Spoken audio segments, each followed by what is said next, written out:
My name is Yilun. I'm a PhD student from Stony Brook University, advised by Professor Dongyoon. Today I'm going to present our paper called IntOS, Persistent Embedded OS and the Language Support for Multithreading Intermittent Computing. So before we dive in, I'm going to give you a brief introduction about intermittent computing. Intermittent computing runs on energy harvesting system. This type of system has a energy harvester to collect energy from the environment and store it inside a capacitor.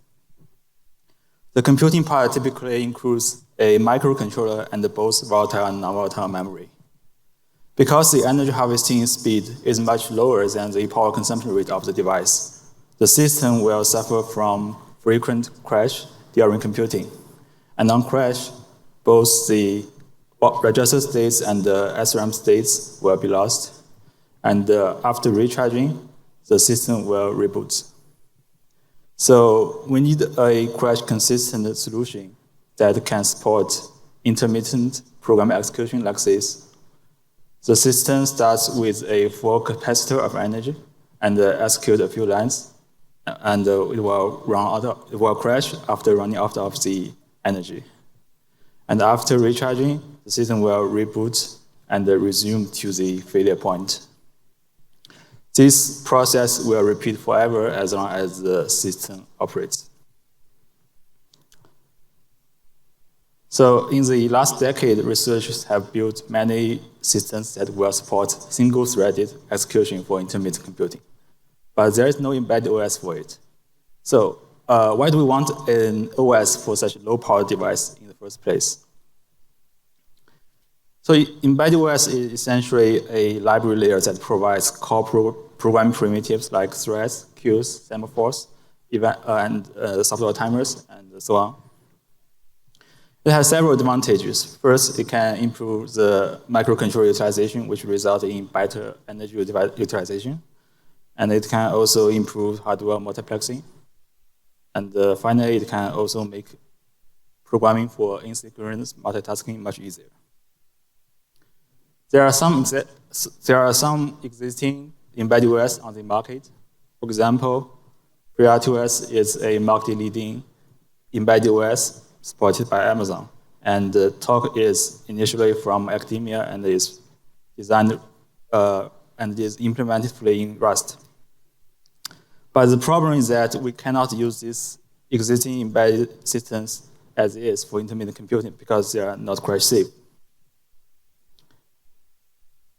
So how about applying prior crash-consistent solution developed for intermittent computing onto the embedded OS? There are several approaches. Retread is a compiler-based solution that transparently transforms the program into smaller, fault-tolerant idempotent regions. The advantage is that it's pretty transparent, but the downside is that it can only use NVM, and so it's slow and less energy efficient. Micro-continuation is another compiler-based approach proposed by Multithreading. It's almost transparent and also has some threading support. But again, the drawback is that it can only use NVM, so it's slow and not so efficient. And finally, we have an approach called manual task decomposition proposed by Alpaca. It essentially asks the program to break down the program into smaller atomic regions. It has very good performance, but the downside is that it requires huge manual effort, and it doesn't scale with the code size. As we can see, these approaches either require huge manual effort or is not so efficient. So we designed IntOS with a different approach that tries to combine the best part of these solutions. Let's look at an overview of IntOS. In the application level, IntOS supports multithreading. In the OS level, we support common OS primitives like queues, events, semaphores, subtimers, and so on. And in the hardware level, IntOS can leverage both volatile and non-volatile memory. And to enable the crash consistency and intermittent execution, IntOS uses transactions and a new recovery method called replay and bypass. Replay and bypass is the key technique that IntOS uses to achieve crash consistency and fast recovery. We will talk about it later in detail in a later set.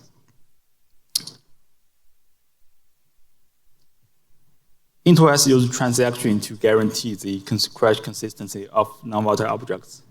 I will demonstrate it with a single-threaded example, and I will also use example to explain the system throughout the presentation.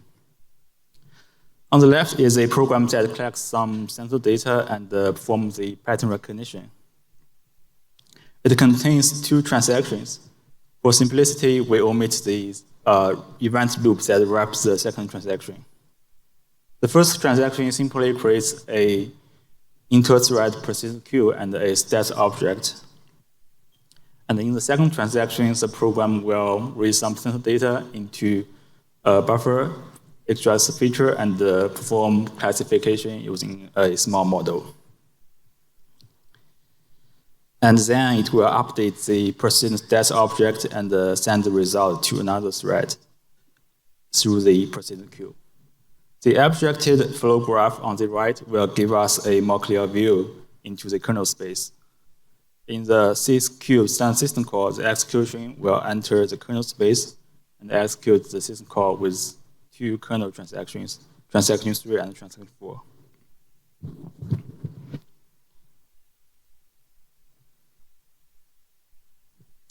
IntOS uses replay and bypass to reconstruct volatile states and for fast recovery.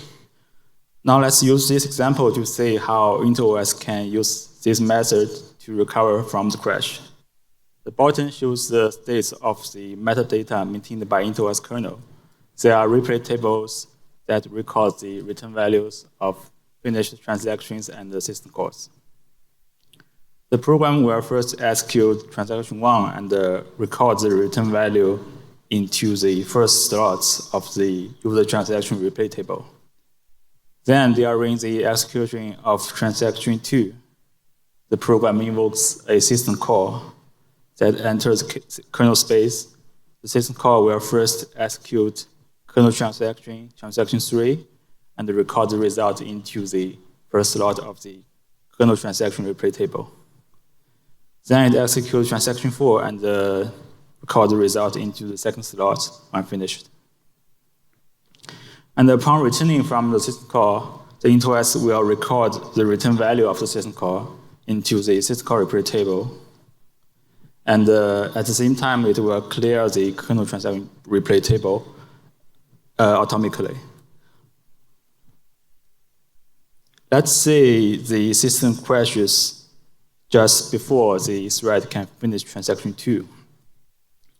On recovery, we find that transaction 2 is unfinished. So IntOS will roll back the transaction 2 and undo on any partial update. Then it will start replaying from the beginning. While executing transaction 1, it finds that transaction 1 has already been completed by consulting the user transaction replay table. So it will simply bypass it and reconstruct the 2 pointers, stats, and queue using the recorded value from the user transaction replay table. And since transaction 2 is unfinished, it will be re-executed. So it will re-execute transaction 2 until the system call is encountered. It will find that the system call is already be completed by consulting the system call replay table. So it will simply return and pass down the return value recorded in that table.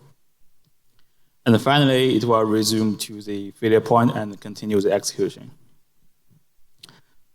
In summary, the recovery process can avoid redundant execution while reconstructing the volatile state to the failure point.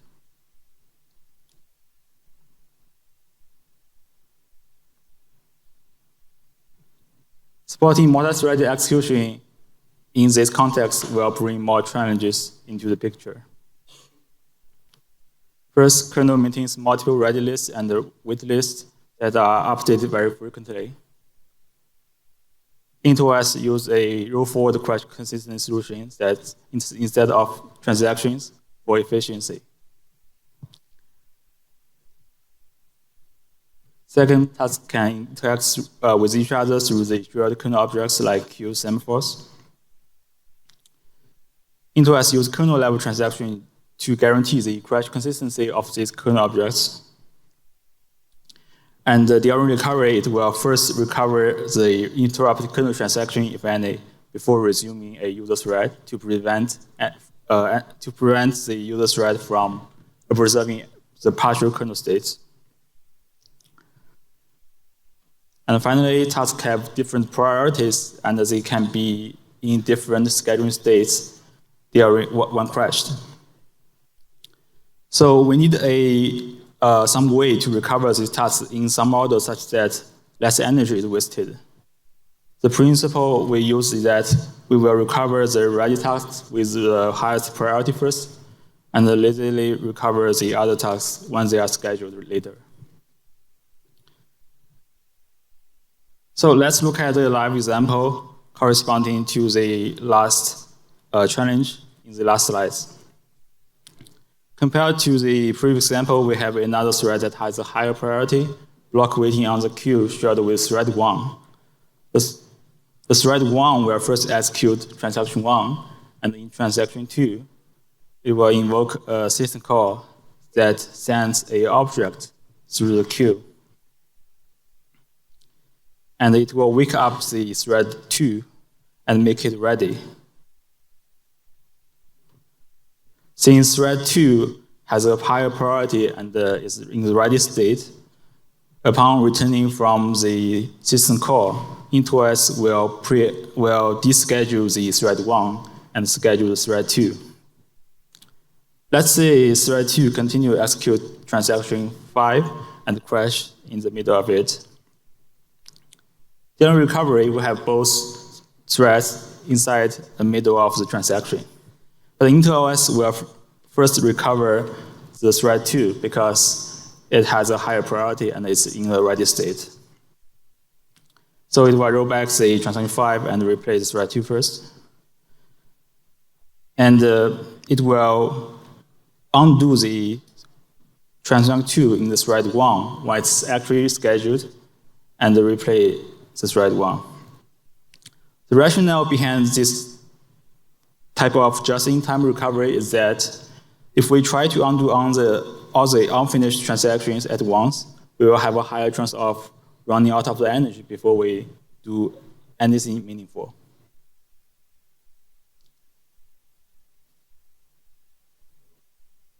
Guaranteeing the crash consistency requires programmers to follow certain rules of reading and manipulating the persistent memory objects. For example, the programmer cannot update the persistent memory object outside the transaction. IntOS enforces these rules using the route type system.